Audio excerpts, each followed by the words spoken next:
Now I want you to talk to me about being a content creator for a full-time job versus not. Well, I also want you to talk about it because you have experienced both sides of the Good thing we've both got a microphone. coin.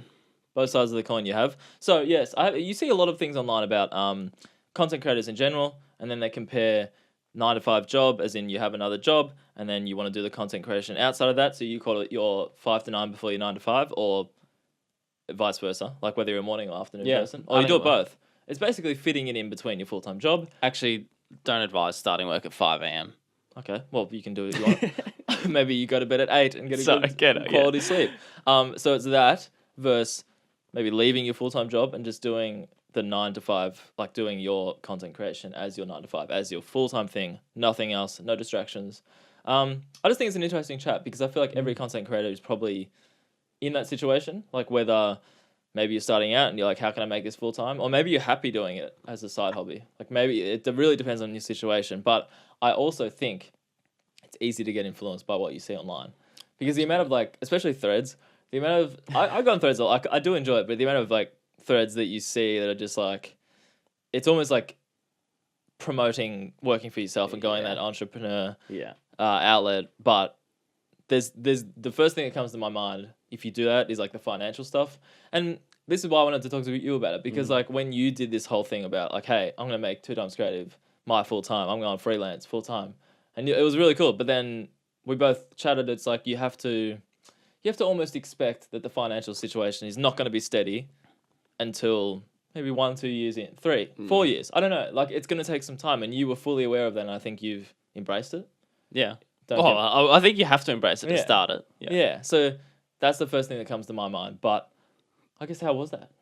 Yeah, how was that? Adjusting? Well, I guess for context, I don't know if we ever said this, but we created 2 times creative to be a freelance thing. Yeah, it was never full time. I threw the spanner in the works by saying, Darren, I love what we're doing, or what we're starting to do. I'm going to do it full time. So, yeah, I don't know. The biggest thing overall is I'd say everyone's different. So you've really got to, your point about being influenced by people online in particular is a great one.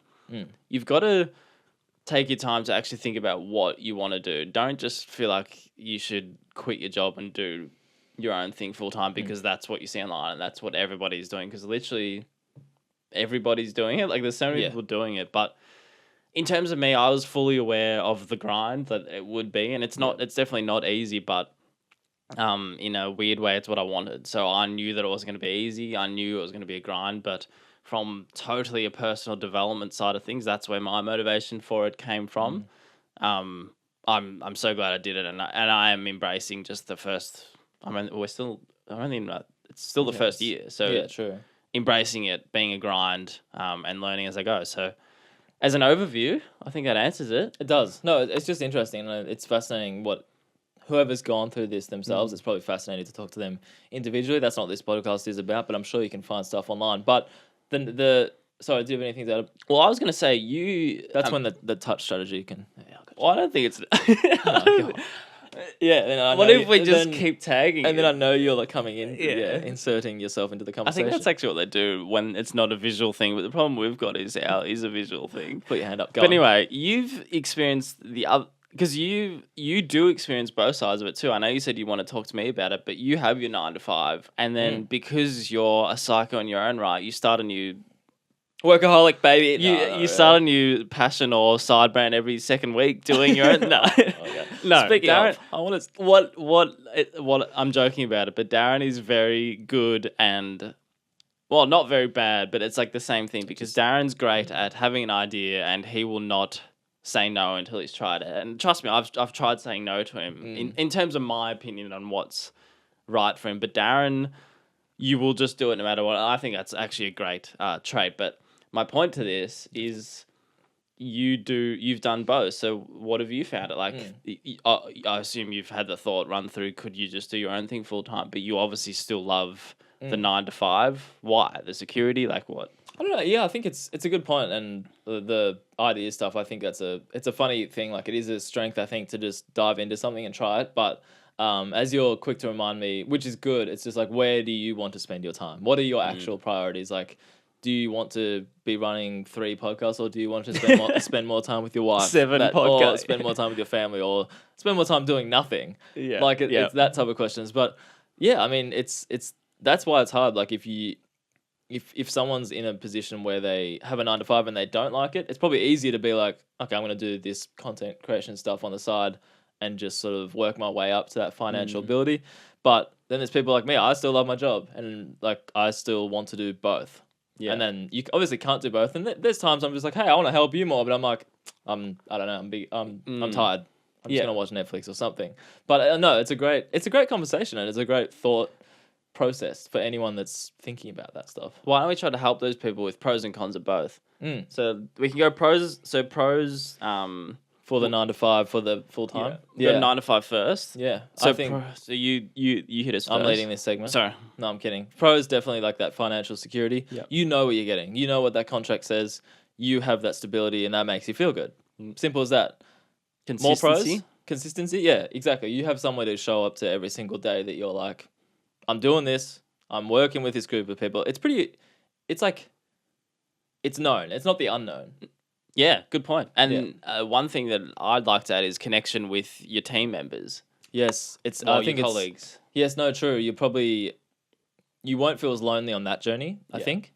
Oh, for sure. Well, you're in particularly like an NBL or a sporting club that we've both been part of. It's unreal, that atmosphere, that environment. That's a great point. That's definitely a big plus. Yeah, you feel like you're part of a team. Other pros, I think they're the main pros, honestly. Cons, there's not, look, this is very situational. Go. Con is in particularly sport is if in some paths there's ceilings to where you can go. So if you don't have any aspirations of managing people, aka me, and you want to be tools on, aka me, you there is nowhere for you to really go sometimes. If you want to stay on the tools and don't want to manage people, then the role you're in is probably going to be the role you're in. And that's amazing if that's going to keep you, is stimulate the right word, but like engaged with it. That's unreal. But there are a lot of cases, and I think that's why we see high turnover in sport, particularly, and other industries, but sport particularly. Whether that's a major con, I'm not sure, because everyone's different, but it can be. It's situational, and that goes back to the whole thing of like, if you know your next step in that industry, it's great. Like in that business, it's great because you have someone to work towards. But with the whole corporate stuff comes like hierarchy, being valued, responsibility. There's all these things about the corporate lifestyle that if you go out by yourself, that stuff kind of like is scrapped. And yes, it will come into play once maybe your business comes, like it builds and builds and builds. That comes into play. But if you are the business to begin with, you obviously have all the responsibility. Yeah. And that comes stress, that comes everything, but there are pros to that as well. Yeah. And that's what we'll lead into now, which is the first thing that comes to my mind is like freedom. Yeah, I'm loving my freedom and flexibility. I remember real life example. Dad recently moved house. He's like, "Can you help?" Yes, I can. I don't want to disturb you with your work. And I said, "Dad, look at it from this side of things. I'm the most flexible I've ever been. Yeah. I can spend all day at your house if it's up to me to push back other things and work around it." You know, that's a great example. Like that's a perfect example because the man that works for himself and like it's not a 9 to 5. It's just his full-time freelance job. He has helped Dad move house. I've not been to Dad's house once. Part of that was because I was on leave and I was on like a mini honeymoon. I know, but I just found it funny that was a good example because I've not been over kind of thing. Yeah, but you're allowed room to create your own priorities. You're your own boss. So yeah, I mean, I could have gone today, this morning instead of doing this, right? Darren's beating himself up a bit. Anyway, love you, Dad. So it's not where I expected you to go with it. But you have the freedom to create your own priorities, deadlines, and your own calendar in a sense. And I'm absolutely loving that. Like, I think you, in terms of total hours worked, I think you still definitely work more, but it's totally up to you. So that's a major pro. And then the variety is the other one. Like, I absolutely love, I've talked to you about this, and I'd love to get more consistent in terms of monthly recurring revenue from retainer clients. So right now it's only 2, including recently the personal brand, Sean. So it's 2. Yep. I'd love my months to be more in concrete of what I'm actually going to get, so you know the rough income, because that goes into a con of a lot of the months you're looking into the next couple of weeks and you're like, oh, I don't have much going on there, and am I going to hit my target of money that I need to live, but I guess revenue in terms of the business as well. So pro is the flexibility, and the con of that is obviously, I mean, pro is the variety, and the con of that is actually not knowing sometimes. Yes, the unknown. I was going to say the unknown is actually a pro and con for that whole thing. Yeah, it's exciting, but it's exciting but scary. Yeah. What was the last thing? Oh, no. You know what would be cool? If anyone is going through this type of thought process and they need help, like, you know what would be cool? Like, full on get an email sent to us. Well, we won't, like, even if we talk about it next episode, we're not going to use your name or anything. But, like, send us your situation at 2timescreative@gmail.com. 2x creative? I always get that. 2x, yeah. Yeah, it's actually 2x creative, the actual proper email address. But it'll be cool to, like, hear your situation, and then we can either just literally reply to you on email and talk to you individually, set up a call, or we can talk about it on the episode and actually, like, dive into it a bit more if you're comfortable. But I reckon that'd be really cool if people were, like, in their own minds about it, and we're like, hey, we can help someone. Case study. Yeah, literally. Yeah. Case study type. One other thing that, sorry to cut you off, the pros and cons. So a con of in a full-time 9 to 5, and something that I've loved being a full-time freelancer is in a 9 to 5, how many people it's got to go through for things to get approved. Oh, yeah. So, like, the cycle, there's a saying of that, but, like, the cycle, how many eyeballs have to actually see bits of content for what we produce or a video, and how many people are actually making changes on that video, as opposed to in my position, it's me, and it's most likely one other person, the client. That's a great point. So you're working directly with them. You've got more of a say. Of course, you've still got to. Of course, at the end of the day, you've still got to do what the client says in terms of their personal preference, what's best for them. But you get that much more say, and I think at the end of the day, we all want to say. Yeah. That I just rhymed 3 times in a row. You should say like 5 times. I'm a rapper. No. Basically, what Michael's trying to say, there's way many.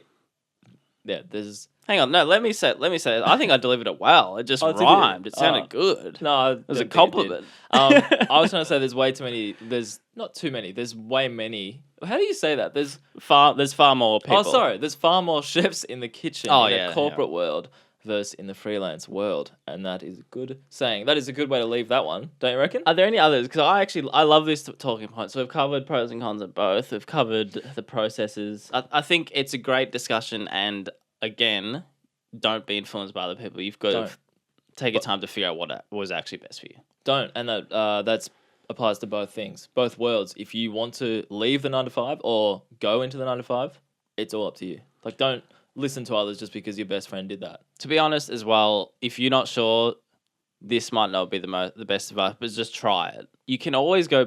You said this to me. I remember Dad or Mum said this to me, like, what if it doesn't work? Like, what if it struggles? I'm like, well, without sounding arrogant, you just go back to full-time work. It's not arrogant. I'll find another job. You'll find another job. So it goes back to Darren with his a million hobbies and podcast ideas. If you don't try it, you're not going to know. So just try it. It's a much better feeling trying these things than thinking back in 5 years, 10 years and be like, damn, I could have done that. Yeah. Anyway, send us an email.